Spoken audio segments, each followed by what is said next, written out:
A warm welcome to the newsroom. I am Fidelia Aguncha. About 12 directors and top staff of the Economic and Financial Crimes Commission, EFCC, have been suspended with immediate effect. The notice of suspension was communicated to the acting chairman of the commission, Mohammed Omar, by the Office of the Attorney General of the Federation on Tuesday night. The action was said to be in connection with the ongoing investigation of the suspended acting chairman of the agency, Ibrahim Magu. It also comes hours after 4 unit heads of the agency presented some documents to the Ayo Salami-led investigative panel on Tuesday. The 8th Virtual Federal Executive Council meeting has commenced at the State House, Abuja, with President Muhammadu Buhari presiding over it. The meeting, which commenced at about 10 a.m. with the arrival of President Buhari, also had the Vice President Yemi Oshibajo, Secretary to the Government of the Federation Boss Mustafa, National Security Advisor Babagana Maguno, and Chief of Staff to the President Ibrahim Gambari in attendance. There are also 9 ministers physically present at the meeting, and they include Finance Minister Zainab Ahmed, Transportation Minister Rotimi Amechi, and Information Minister Lai Mohammed, amongst others. A federal high court in Lagos has sentenced a former Nigerian Maritime Administration and Safety Agency Executive Director, Captain Ezekiel Bala Agba, to 7 years imprisonment. Agba was sentenced on Wednesday after he was found guilty of laundering 1.5 billion naira belonging to the agency. Agba, during his spell in office, was in charge of maritime safety and shipping. President of the Senate Ahmed Lawan says the National Assembly will engage security agencies with a view to upscaling operations in hotspot areas to avert the killing of residents of Kaduna South Senatorial District. Lawan gave the assurance in his remarks following a point of order raised by Senator Danjuma La'a during Tuesday's plenary. Senator La'a lamented the incessant killing of his people in Kaduna South by suspected armed bandits. I'm pleading with the National Assembly to please request the federal government to send police and armed men to go and protect the life of my people and their property. It is becoming unbecoming. This situation has been on for over many years, and it has gotten to this time, even though I've been complaining, but situations the other time calmed down, but it has started again. Because you have come under personal explanation, I wish to I would suggest that we talk with the security agencies to upscale their activities around those hotspots in Kaduna, and this is something that we owe the Nigerian people, protecting their lives and property. Fresh facts have emerged that a masked fellow trailed the founder and chief executive officer of Gokada, Fahim Saleh, before he was killed on Tuesday. According to footage of closed-circuit television obtained by Manhattan police, Saleh was shown in his residence entering an elevator with a fellow who was wearing a black suit and a black mask. On the video, the elevator door opens and the 33-year-old Saleh goes into the apartment while the masked person follows directly behind him, and the two immediately started to struggle. Medical examiners have not officially determined the cause of his death, but the police are investigating the incident as a homicide.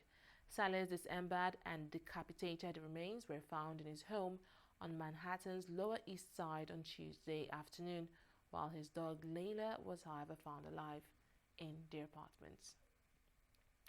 We'll take a break here to bring you more stories from our COVID-19 coverage. Stay with us. Trade is a force for good. I've seen it with my own eyes. Its ability to improve millions and millions of lives. I've spent my life working with teams around the world to deliver reforms, broker agreements, improve systems, fight corruption, and empower economies. Coronavirus has changed the face of the global economy and left many countries facing difficult choices. This is a critical moment for world trade, and the WTO has a vital role to play. It's time to come together. It's time for the WTO to listen to its members, seek common ground, hunt for solutions, rebuild trust, and return to its founding mission. My name is Ngozi Okonjo-Iweala, and I'm the woman for this job. I want to bring a fresh pair of eyes and ears to the WTO and make it fit to thrive for the 21st century.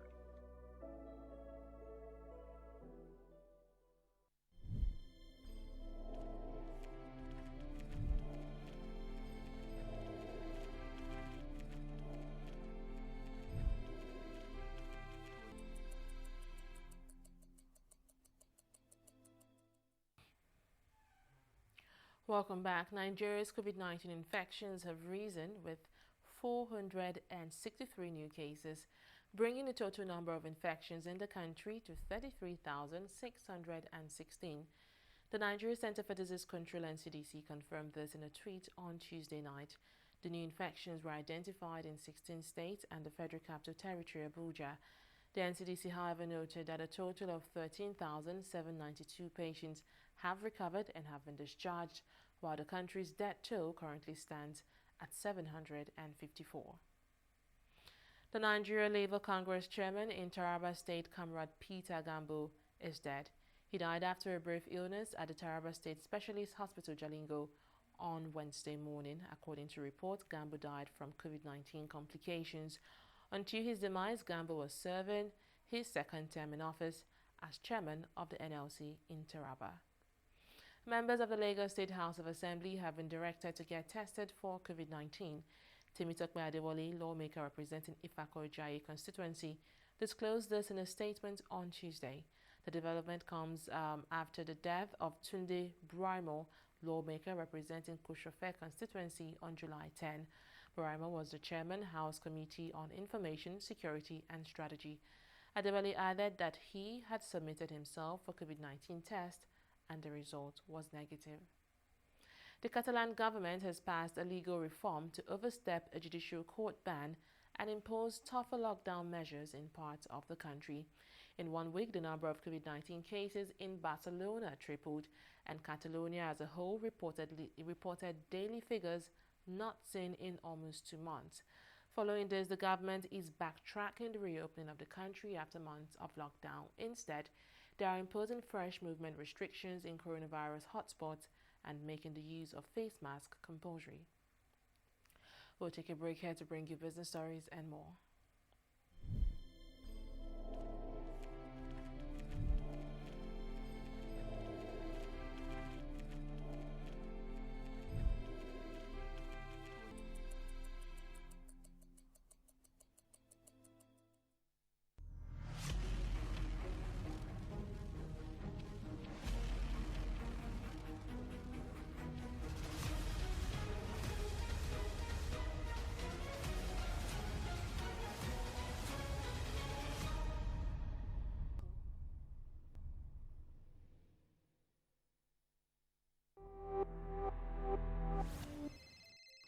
Segun. How far shey tomorrow still dey on? What's your tomorrow? Community meeting na. You know they hear Abi? Na begi. See, if we meet for my house, inside parlor, then go know. This COVID-19 is not a child's play. If we want to elect a new secretary, we fit to Do one for WhatsApp, or for Skype, or even on Zoom. Or we just wait. I will not negotiate. This social distancing, it is not negotiable. Not every infected person shows symptoms, but every infected person is contagious. Avoid large gatherings and self-isolate if you think you might have come in contact with a carrier. Your safety and the safety of others is in your hands. This message is from the Akinfade Foundation in partnership with the National Orientation Agency with support from MacArthur. Welcome back. The 8 candidates battling to become the next head of the World Trade Organization, WTO, will make their pitches this week with 3 days of auditions starting today, Wednesday.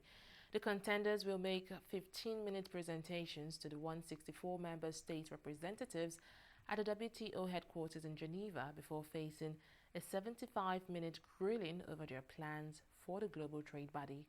After a series of eliminations based on consensus starting in September, the winner will take the WTO wheel. Aside Nigeria's Ngozi Okonjo-Iweala, there are 2 other African candidates, 2 from Europe, 2 from Asia, and 1 from the Americas. Okonjo-Iweala and 2 others are up first today, while the rest will take turns to make their presentations on Thursday and Friday.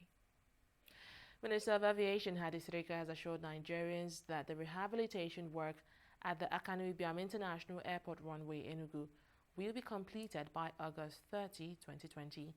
He made this known during a working visit to ascertain the level of work at the international airport on Tuesday. Sirika explained that the work progress is currently at the last stage of pavement wearing, thus bringing it up to over 90% completion.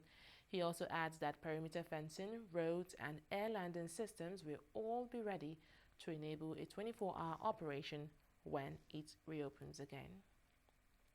At least 17 people were wounded in a fire outbreak following an oil leak from the Shukwa Mostarod pipeline next to a busy highway in a suburb of Cairo, the Egyptian capital. According to the Petroleum Ministry, the pipeline runs along a motorway on the outskirts of the capital, and a spark caused by passing cars ignited crude that was leaking from the pipe. Authorities say the pipeline's valves were immediately closed in the area of the blaze, and the flames were brought under control. The cause of the pipeline leak is yet to be ascertained, but the state prosecutor has dispatched a team to investigate the incident. The veteran Nigerian striker Obafemi Martins has rejoined Shanghai Shenhua. This was made known by the Chinese FA Cup winners on Wednesday. The 35-year-old former Inter Milan and Newcastle United forward was without a club last year as he battled a hamstring injury. His last game was in April 2018 for Chinese Super League side, where he scored 32 goals in 59 matches during his previous spell. The length of his new contract wasn't disclosed yet, but he helped replace fellow Nigerian striker Odion Igalo, who is on loan at Manchester United. Martins, who turns 36 in October, hit 18 goals in 42 appearances for Nigeria before retiring from national duty. And that's the latest from the newsroom. Many thanks for joining us. Bye for now.